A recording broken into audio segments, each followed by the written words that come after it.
Louis Brandeis in saying that the most important office in a democracy is the office of citizen. It's not president, it's not congressman or senator or governor, it's a citizen. And each of us have a certain responsibility. We can't just sit back and complain. We got to try to have an influence. And who did you vote for?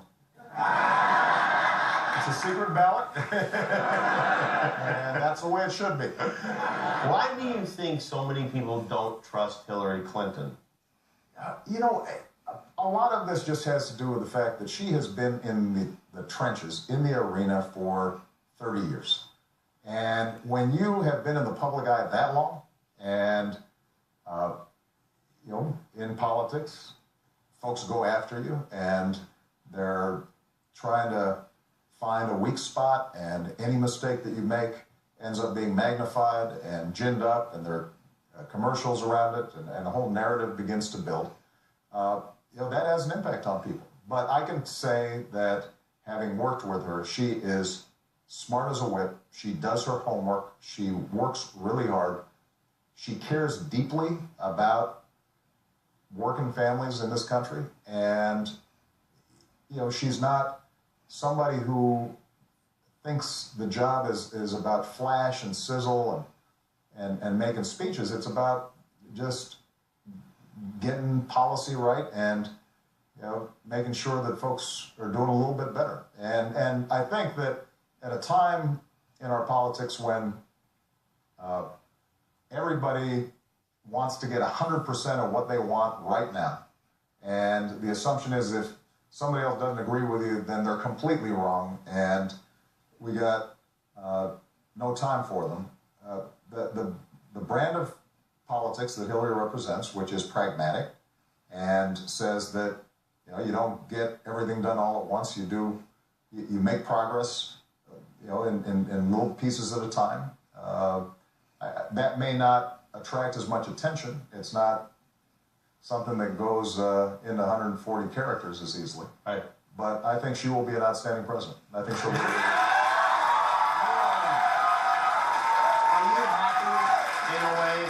Are you glad that there are term limits that that you're not being pressured? Yes. Well, not. You know, George Washington is one of our greatest presidents, not just because he helped to lead the revolution, but because he had the wisdom.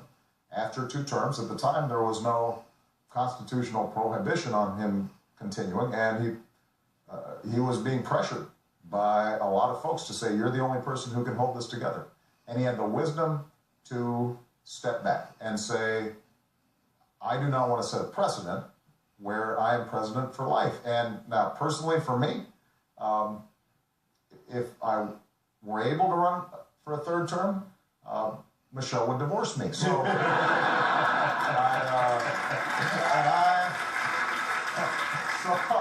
so it's useful that I don't have that choice to make. I know you have to leave, but can we keep her for another 4 years?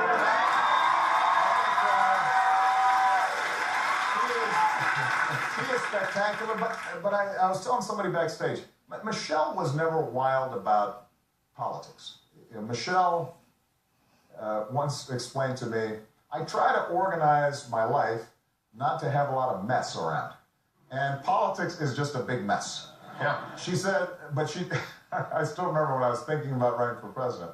She said, you know, I think you would make an outstanding president, and I would work so hard to make sure you were president. You're the kind of person we need if I weren't married to you. So she is not sorry. They are looking forward. All the women in your life are looking forward. All the women in my life are looking forward to being able to, you know, live a more normal life. Yeah, but still not entirely normal. Obviously, everybody's under the microscope at all. A little bit more. And you're staying in Washington, D.C., which is unusual for an exiting president. I'm like the old guy at the bar, you know, where you went to high school. Yeah, exactly. You're just kind of hanging around. It's like shirts buttoned a little too low.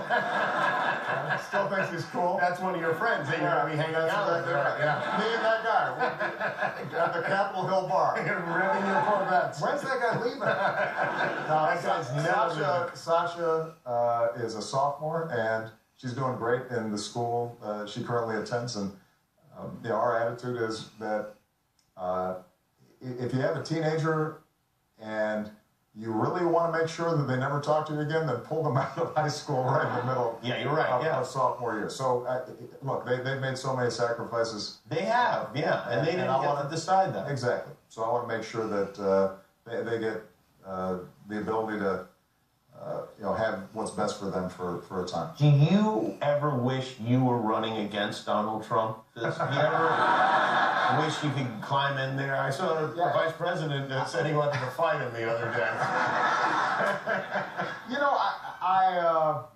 I think Hillary's doing just fine. I'm enjoying campaigning on her behalf and also campaigning for Senate and House candidates because, look, we joke about Donald Trump, but I do think that part of the reason you've seen Michelle passionate in this election, part of the reason that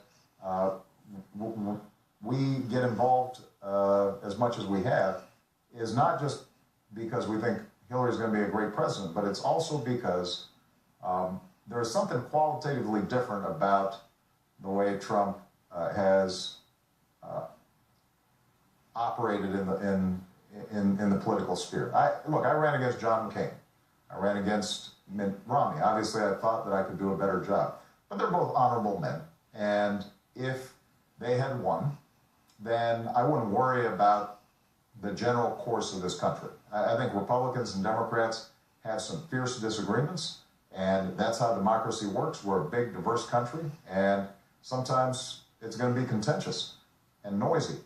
But what we haven't seen before, I think, is somebody questioning the integrity of elections and the will of the people. What we haven't seen before, I think, is a politics based on putting down, in very explicit terms, Muslim Americans who are patriots, or describing women, not in terms of their intellect and their character, but on a 1 to 10 score. And at a certain, regardless of what your political preferences are and your policy preferences, there is a certain responsibility and expectation in terms of how you behave, how you present yourself. It doesn't mean that... I've heard this speech before, believe me. It doesn't mean that you're perfect. No, I didn't mean from you. I meant by guidance counselors to me.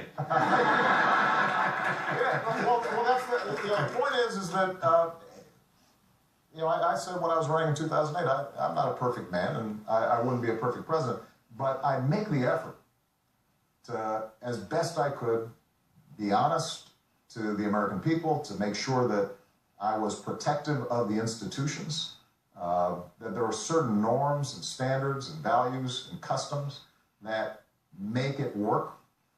And if you are willing to say anything and do anything, even when it undermines everything that's been built by previous generations, that's a problem. And that's why I take this election very seriously.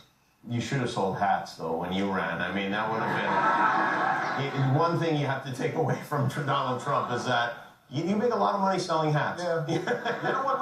We sold a lot of hats. Yeah. We're going to take a break. President Obama is here.